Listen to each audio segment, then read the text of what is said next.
श्री कृष्ण भगवान द्वारका में रानी सत्यभामा के साथ सिंहासन पर विराजमान थे। निकट ही गरुड़ और सुदर्शन चक्र भी बैठे हुए थे। तीनों के चेहरे पर दिव्य तेज झलक रहा था। बातों ही बातों में रानी सत्यभामा ने श्री कृष्ण से पूछा कि हे प्रभु, आपने त्रेतायुग में राम के रूप में अवतार लिया था। सीता आपकी पत्नी थी, क्या वे मुझसे भी ज्यादा सुंदर थी? द्वारकाधीश समझ गए कि सत्यभामा को अपने रूप का अभिमान हो गया है।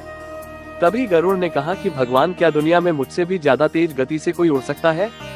इधर सुदर्शन चक्र से भी रहा नहीं गया और वे भी कह उठे कि भगवान, मैंने बड़े बड़े युद्धों में आपको विजयश्री दिलवाई है, क्या संसार में मुझसे भी शक्तिशाली कोई है?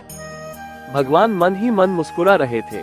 वे जान रहे थे कि उनके इन तीनों भक्तों को अहंकार हो गया है और इनका अहंकार नष्ट करने का समय आ गया है।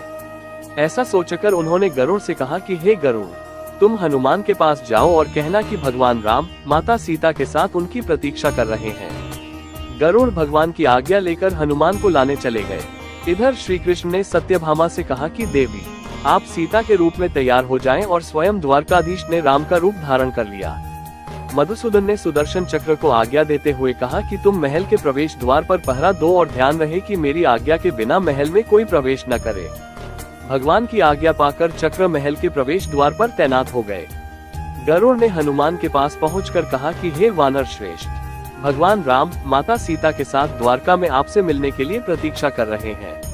आप मेरे साथ चलें, मैं आपको अपनी पीठ पर बैठाकर शीघ्र ही वहां ले जाऊंगा। हनुमान ने विनयपूर्वक गरुड़ से कहा, आप चलिए, मैं आता हूँ। गरुड़ ने सोचा, पता नहीं ये बूढ़ा वानर कब पहुँचेगा, खैर मैं भगवान के पास चलता हूँ। ये सोचकर गरुड़ शीघ्रता से द्वारका की ओर उड़े।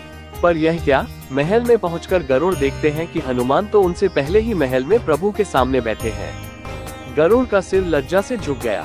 तभी श्री राम ने हनुमान से कहा कि पवन पुत्र, तुम बिना आज्ञा के महल में कैसे प्रवेश कर गए? क्या तुम्हें किसी ने प्रवेश द्वार पर रोका नहीं? हनुमान ने हाथ जोड़ते हुए सिर झुकाकर अपने मुंह से सुदर्शन चक्र को निकालकर प्रभु के सामने रख दिया।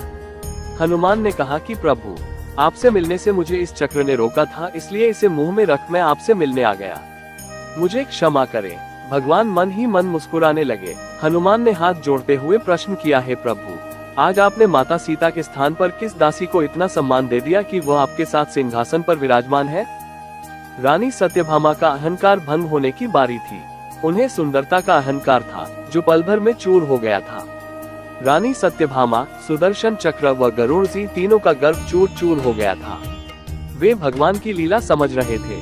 तीनों की आंखों से आंसू बहने लगे और वे भगवान के चरणों में झुक गए। अद्भुत लीला है प्रभु की।